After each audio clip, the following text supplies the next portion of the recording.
Sporadic stimulation works so effectively for me because when I can't reach a piece of information in my brain panics. And that internal panic actually activates more dissociative parts of consciousness. And so finding a way for me to embrace a task at hand embrace a task at hand in a way that works with my brain rather than my brain fighting against itself, it's been profoundly healing. It has been one of the core things of my recovery where none of the other stuff I do is possible without this tool. Sporadic stimulation allows me to be present with all my parts of consciousness without demanding them to be different than they are.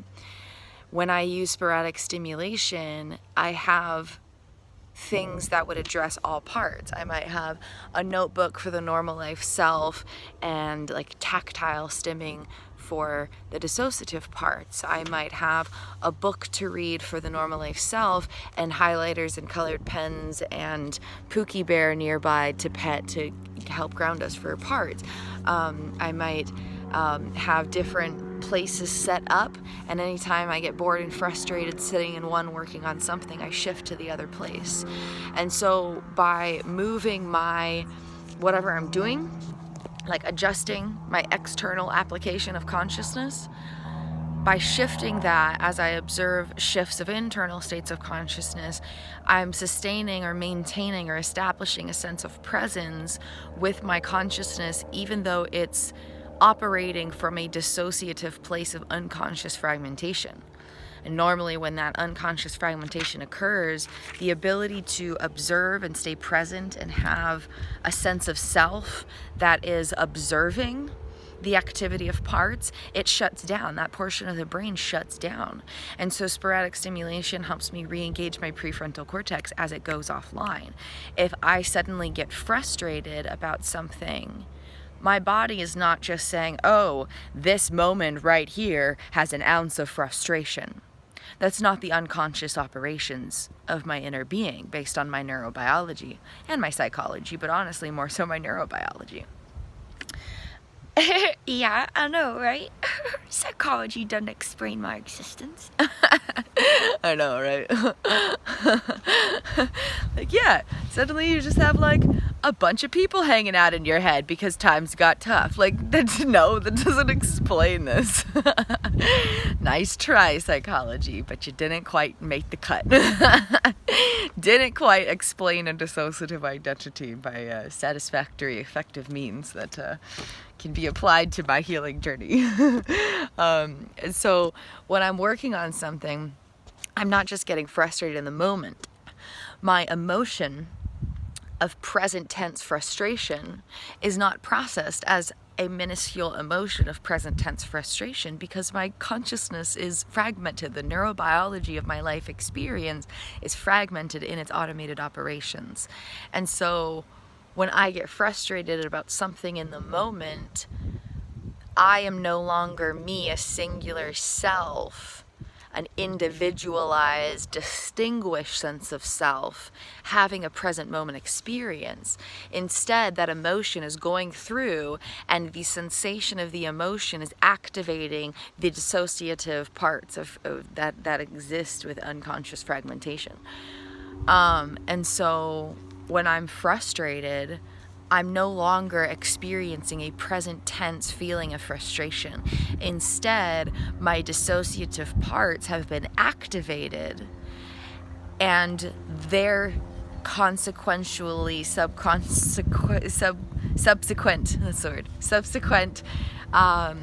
implicit sensations are then triggered. Because my memories are not explicitly categorized. My memories have been processed implicitly. And so rather than me being like, oh man, I'm frustrated, but it's a good thing I have all these explicit memories to back me up and know that I'm an individual sense of self existing here in the now moment and sustaining access to my prefrontal cortex so I can have an unconditional experience of this now. That's not how it goes. Instead, My prefrontal cortex shuts down, my nervous system becomes dysregulated, my language centers cease to have an engagement of conscious operations within the internal sense of experience, and the emotions are no longer felt by the self, but instead by dissociative parts who don't have a perspective of the whole. They only have a piece of perspective because of the unconscious dissociation of my neurobiology. And there's no longer an observing self having a sensation of frustration. Instead, the frustration, instead of being a part of the explicit life experience, the frustration implicitly activated an entirely alternate dimension of existence. And now I'm having a dissociative experience of consciousness, and the present moment doesn't exist anymore because it's tainted by projections of unprocessed past sensations.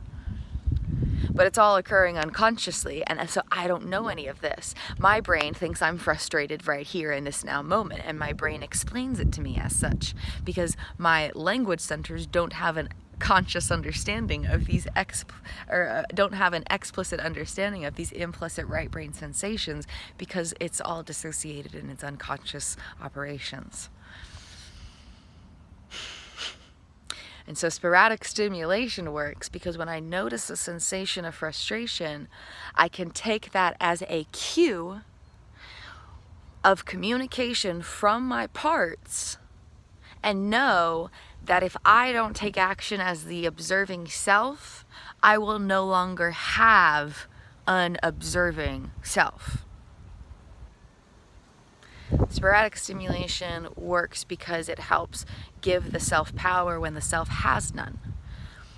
Sporadic stimulation works because it creates space for dissociative operations of consciousness, instead of everything becoming this impossibility because of the dissociative operations of unconscious consciousness. And so sporadic stimulation, I know, It slipped off. sporadic stimulation allows space for me to say, oh, I can't focus. Oh, my handwriting changed. Oh, my sensation of light changed. Oh, I suddenly feel anxious. Oh, I suddenly don't have an attention span. Oh, I suddenly have this alternate train of thought. Oh, I'm suddenly having all of these emotional sensations that have nothing to do with what I'm doing right now. Oh, I'm suddenly, observing all of these memories of past sensations without a sense that they're not in the present moment. And anytime I notice any of these things, I switch what I'm doing. As I observe a shift in my consciousness, I shift my external application of my consciousness. Because everything we're doing takes consciousness. Me talking to you right now is using my consciousness. You listening and watching to this right now is using your consciousness. Consciousness creates experience. We're not people without consciousness. Like, that's the big, not that I'm super into technology, and I'll probably butcher this reference, but one of us is really techie, but then the others are like, I don't get it. So explaining it comes out in fragments. But sci-fi, the whole concept of building robots and artificial intelligence, the missing piece is consciousness. We can build all of these machines that do all of these complex operations, but the main difference between all of these electronics and human beings is this element of consciousness. And so sci-fi is all about, or at least an aspect of sci-fi, is all about machines having a capacity for consciousness. That's a big theme of it. I really enjoy those kinds of sci-fi dramas and things. That exploration of consciousness and how it creates experience. Anyway, that's a rabbit trail. But anyway, consciousness creates experience. We're always using our consciousness. When we're eating, when we're sleeping, when we're thinking, when we're speaking, when we're chilling and watching a movie. It's using less of our consciousness, but our consciousness is still engaged. It's still requiring operations of consciousness to have that experience. Consciousness creates experience. Experience evolves from consciousness. And so when we observe a shift in our consciousness when living with chronic dissociation, for me it's living with a dissociative identity. But chronic dissociation can happen in a variety of external specifics. Diagnosis or self-description irrelevant.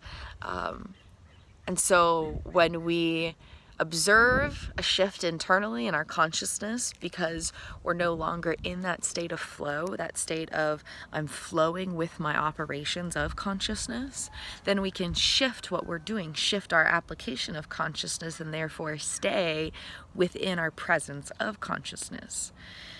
And so, a few examples of sporadic stimulation. When sitting and focusing on a task, having a variety of tasks that are all somewhat related. For example, I might have my notebook out to journal and a bunch of different colored pens, and I might have my laptop up with some like research videos or whatever, or my typed notes for reference, and I might have a couple books that are open, like propped open to a specific page with highlighters and pens available, and then I might have some aromatherapy tools. I might have an oil I can sniff or a spray I can spray, like a blend of things I can spray. I might have tactile toys. I might have some stimming balls or something like that. I might be sitting in nature so that I can have the stimulation of wind and sun and bugs flying past. That stimulation counts as an aspect of sporadic stimulation. And, you know, maybe I'm focused on reading, but then I notice that I'm not really retaining what I'm reading, or I notice that I'm having to reread, or I'm noticing that I'm frustrated as I try to read. I no longer just assume, oh, wow, you're so lazy, can't you just concentrate?